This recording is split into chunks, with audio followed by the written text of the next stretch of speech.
और आगे बढ़ते हैं। विपक्षी गठबंधन इंडिया की मुंबई में आज रैली है जिसमें महागठबंधन के बड़े नेता शामिल हो रहे हैं। उससे पहले शिवाजी पार्क में किस तरह की तैयारी की गई है, टीवी 9 संवाददाता राजीव की ये रिपोर्ट देखिए।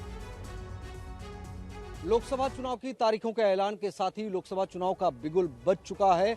राहुल गांधी की न्याय यात्रा भी मुंबई में समाप्त हुई है। ऐसे में मुंबई के शिवाजी पार्क में एक बड़ा शक्ति प्रदर्शन करने की तैयारी की गई है कांग्रेस की तरफ से। और कांग्रेस ने इस शक्ति प्रदर्शन में, इस सभा में इंडी गठबंधन के तमाम साथियों को न्योता भेजा था। तमाम विपक्षी दल जो इंडी गठबंधन के साथी हैं वो मुंबई में आज मौजूद रहेंगे। राहुल गांधी के साथ स्टेज साझा करेंगे। आपको स्टेज की तस्वीरें सबसे पहले दिखा देते हैं। आप देखिए, भारत जोड़ो न्याय यात्रा जो थी वो चूंकि मुंबई में खत्म हुई है, वहां पर आपको सामने स्टेज पर भारत जोड़ो न्याय यात्रा की तस्वीरें नजर आएंगी। साथ साथ में तमाम कुर्सियां वीआईपी नेताओं की यहाँ पर नजर आ रही है, जहां पर राहुल गांधी के साथ में प्रियंका गांधी, उनकी बहन, साथ साथ में शरद पवार, एनसीपी शरद पवार गुट के नेता, साथ में उद्धव ठाकरे, तेजस्वी यादव, साथ साथ में अखिलेश यादव, एमके स्टालिन जैसे तमाम विपक्षी दल के जो साथी हैं जिन्हें इनवाइट किया गया है इस शक्ति प्रदर्शन में शामिल होने के लिए, वो यहाँ पर मौजूद रहेंगे।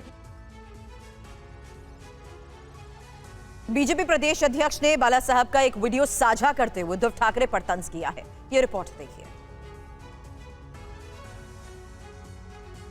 विकास अघाड़ी के बैनर तले उद्धव ठाकरे कांग्रेस के साथ रहेंगे, लिहाजा अब बीजेपी उद्धव ठाकरे के जमीर को जगाने में लग गई है। बाला साहेब ठाकरे के पुराने वीडियो के सहारे उद्धव पर तंज कसा जा रहा है। महाराष्ट्र बीजेपी के अध्यक्ष चंद्रशेखर बावनकुले ने एक वीडियो साझा करते हुए उद्धव ठाकरे पर हमला बोला और सवाल उठाया कि राहुल गांधी और उनकी पार्टी बाला साहेब को उनकी पुण्यतिथि या जयंती पर सलाम क्यों नहीं करती। क्या उद्धव राहुल से ऐसा सवाल पूछ पाएंगे? बीजेपी नेता ने जो वीडियो साझा किया है उसमें बाला साहेब क्या कह रहे हैं, सुनिए।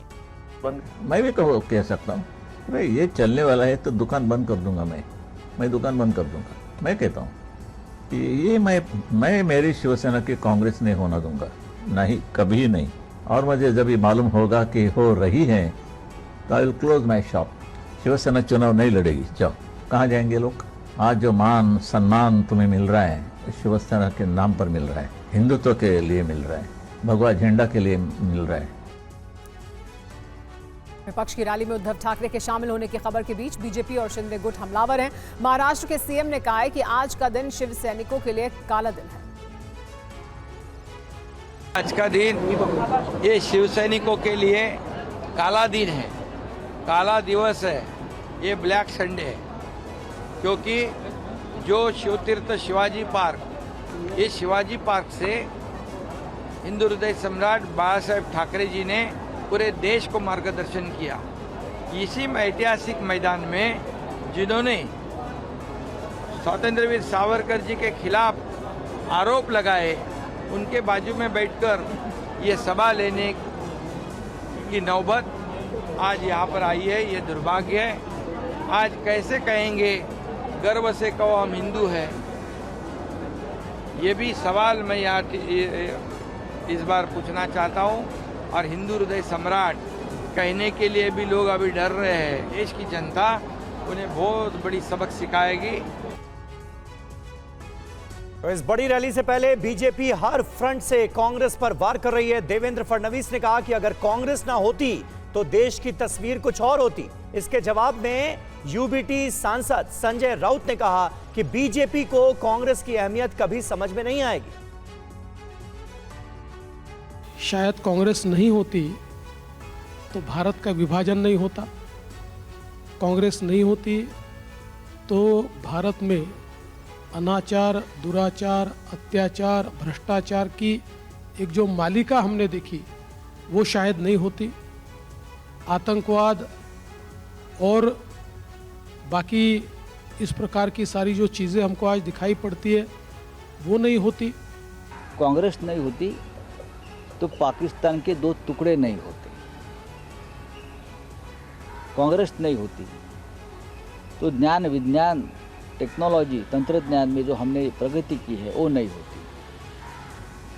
कांग्रेस नहीं होती तो ये देश अखंड नहीं रहता। ऐसी बहुत सी बातें हैं जो बीजेपी वालों के समझ से ऊपर है, वो समझेंगे नहीं ये बात कभी। क्योंकि वो देश का विचार नहीं करते, वो व्यापारियों का, उद्योगपतियों का विचार करते हैं। 3 दिन तक दक्षिण के 5 राज्यों में प्रधानमंत्री मोदी ताबड़तोड़ चुनावी रैलियां करेंगे। एनडीए 400 पार के लक्ष्य के साथ चुनावी मैदान में उतरी है। चुनावी तारीखों की घोषणा के बाद पीएम मोदी की ये पहली रैली है। आंध्र प्रदेश की इस रैली को एनडीए का शक्ति प्रदर्शन माना जा रहा है। जानकारी के मुताबिक ये शक्ति प्रदर्शन तेलंगाना, कर्नाटक, तमिलनाडु और केरल में भी जारी रहेगा। 18 और 19 मार्च को पीएम मोदी तेलंगाना, कर्नाटक, तमिलनाडु और केरल का दौरा करेंगे। 18 मार्च को सुबह 11:30 बजे तेलंगाना के जगतियाल में जनसभा करेंगे। दोपहर 3:15 बजे कर्नाटक के शिवमोगा में रैली होगी। इससे पहले 16 मार्च को भी तेलंगाना में पीएम की रैली हुई थी, जहां 400 पार का शंखनाद गूंजा था।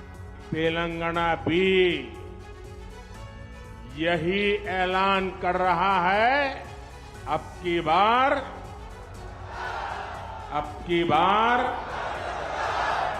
पीएम मोदी तेलंगाना के बाद तमिलनाडु के दौरे पर होंगे।